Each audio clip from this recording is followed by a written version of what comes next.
ఆడిపోతలేదా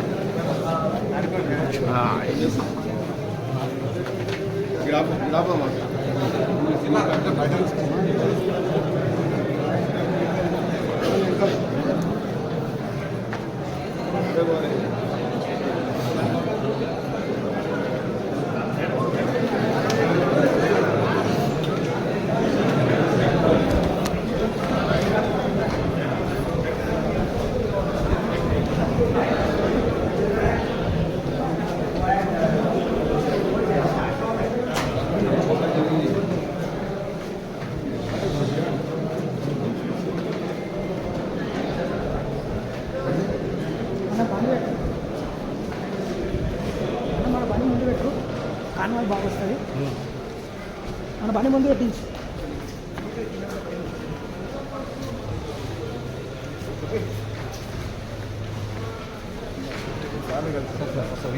జరిగే సంఘటన సార్ మొన్న జరిగిన సంఘటన గురించి ఈరోజు మీరు జిల్లా కలెక్టర్కి కలవడం అసలు ఏం జరిగింది? నిన్న మొన్న నేను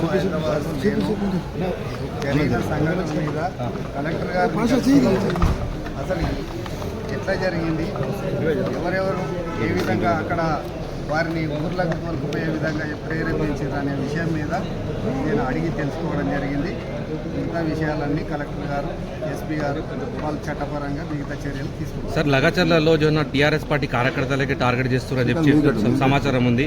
నిన్న తాండూరు ఎమ్మెల్యే గారు ₹1 ఇచ్చి ఈ దాడి చేయించాడు అని చెప్పి సమాచారం. సార్ దాని మీద మీరేమంటారు సార్? కలెక్టర్ ఏమో దాడి జరగలేదు తాండూరు మనోహర్ రెడ్డి గారు చెప్పి నిన్న ప్రెస్ మీట్లో ఏం జరిగిందనేది ప్రభుత్వంలో వాళ్ళు భాగస్వామ్యం ఉన్నారు కాబట్టి వాళ్ళకు కొంత ఇన్ఫర్మేషన్ ఉండొచ్చు. దాని మీద తాండూరు ఎమ్మెల్యే గారు మాట్లాడిండొచ్చు, కానీ ఏం జరిగిందనేది నేను లేకుంటే అందుకోసం ఇప్పుడు తెలుసుకుంటాను. సార్ మీరు ఇప్పుడు జిల్లా కలెక్టర్ గారిని కలిసారు సార్, కలెక్టర్ గారు ఏమన్నారు సార్? దాడి జరగలేదని చెప్తారు సార్. దాడి జరగలేదు, రైతులు దాడి చేయలేదు అని చెప్పి కలెక్టర్ గారు చెప్పిండ్రు, కానీ కొన్ని అసాంఘిక శక్తులు మాత్రం తప్పకుండా దాడి చేయడానికి ప్రయత్నించారనే విషయాన్ని వాళ్ళు క్లియర్గా కలెక్టర్ గారు చెప్పారు. సార్ దాడిని ఎలా పరిగణిస్తారు సార్? మీరు దాడిని తీవ్రంగా ఖండిస్తున్నాం, తీవ్రంగా పరిగణిస్తున్నాం. ఎందుకంటే ప్రజాస్వామ్యంలో దాడులకు తావులేదు. ఒక ముఖ్యమంత్రి నియోజకవర్గంలో అభివృద్ధి చేద్దామని చెప్పి ఒక విధంగా ప్రయత్నం చేస్తుంటే ఇలాంటి అసాంఘిక శక్తులు అభివృద్ధి జరగకుండా నిరోధించడం కోసం ఈ విధంగా కుట్రలు చేసి, ఈ విధంగా దాడులు చేసి, అధికారులను భయపెట్టించి అధికారులను పని చేయకుండా చేద్దామనే ఉద్దేశం ఏదైతే ఉందో ఆ ఉద్దేశాన్ని మేము తీవ్రంగా ఖండిస్తున్నాం. ఫార్మా కంపెనీని అక్కడ టీఆర్ఎస్ పార్టీ ఎట్టి పరిస్థితుల్లో పెట్టొద్దని చెప్పి చెప్తారు సార్, మీరేమంటారు దాని మీద? ఇదే ఫార్మా కంపెనీ పేరు మీద ఇబ్రహీంపట్నం నియోజకవర్గంలో 1000 ఎకరాలను టీఆర్ఎస్ ప్రభుత్వం సేకరించింది. మరి అప్పుడు ఏ విధంగా సేకరించింది?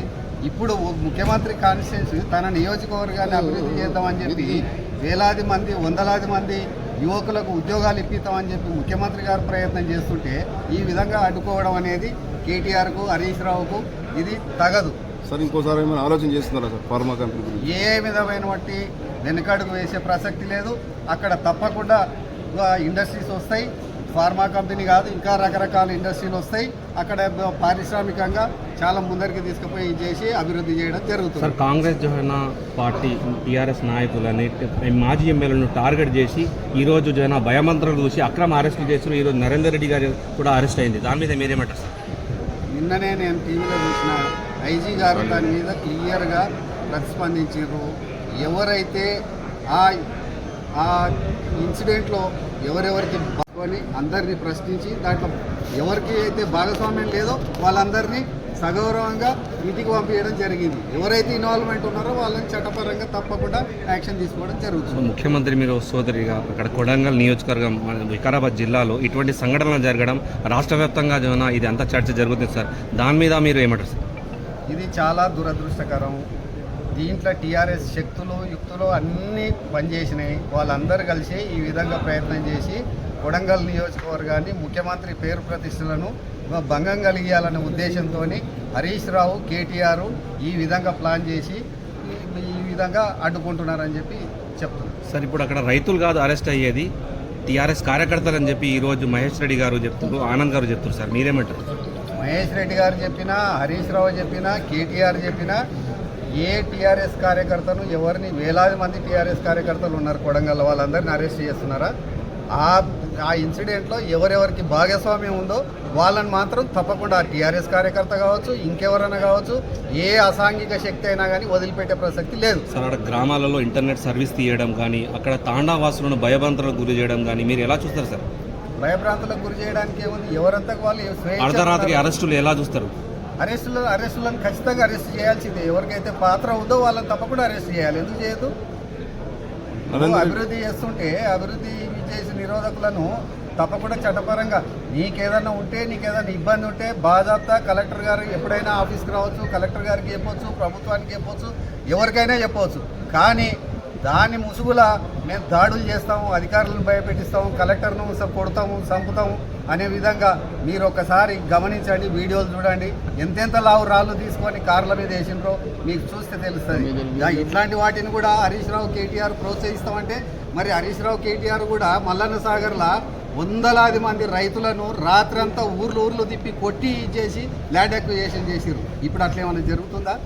ప్రజాస్వామ్యయుతంగా ప్రజలతో సంప్రదించి ల్యాండ్ అక్విజిషన్ చేయాలని చెప్పి కలెక్టర్ గారు, అడిషనల్ కలెక్టర్ అందరు అధికారులు అందరూ వచ్చి అక్కడ కూర్చొని మాట్లాడి నచ్చజెప్పి ప్రజాభిప్రాయ సేకరణ చేసి భూములు తీసుకుందామని చెప్పి ప్రభుత్వం ఒక దిక్కు ఆలోచన చేస్తుంటే ఇట్లాంటి కుట్రలు చేసి వీళ్ళందరూ హరీష్ రావు, కేటీఆర్ వీళ్ళందరూ అడ్డగోలుగా డబ్బులు పంపించి, దోసుక తిన్న డబ్బులని పంపించి కార్యకర్తలను రెచ్చగొట్టి, అమాయకులను రెచ్చగొట్టి వాళ్ళను మరి ఇట్లా రౌడీలుగా చిత్రీకరించే విధంగా వాళ్ళు తయారు చేస్తున్నారు వాళ్ళను. ఇది మంచి పద్ధతి కాదు సార్. కడా చైర్మన్ వెంకటరెడ్డి గారి పరిస్థితి ఎలా ఉంది? మీరు పరామర్శించారా? అసలు కలెక్టర్ గారు ఏం చెప్పారు? కడా వెంకటరెడ్డి గారి ఆరోగ్యం మంచిగా ఉంది. నేను ఫోన్లో మాట్లాడినా ఆయన ఇంట్లో డాక్టర్స్ ఇంట్లో రెస్ట్ తీసుకోమని చెప్పిండ్రు. వారికి కొంత ట్రీట్మెంట్ కూడా జరుగుతుంది. వారి చెవికి మరి దెబ్బ తగిలింది, దానికి కూడా ట్రీట్మెంట్ జరుగుతుంది. ఆయన ఇంట్లో రెస్ట్ తీసుకుంటున్నారు. సార్ నరేందర్ రెడ్డి అరెస్ట్ మీరు ఎలా సంబంధిస్తారు? వాళ్ళన్న మీ సైడ్ ఉన్నాడు, నరేందర్ రెడ్డి ఇంకో రెడ్డి ఎవరనేది కాదు. దాంట్లో భాగస్వామ్యం ఎవరికి ఉన్నా చట్ట పరిధిలో వాళ్ళకి అది తప్పదు. చట్టం తన పని తాను చేసుకుపోతుంది. Thank you sir. Thank you.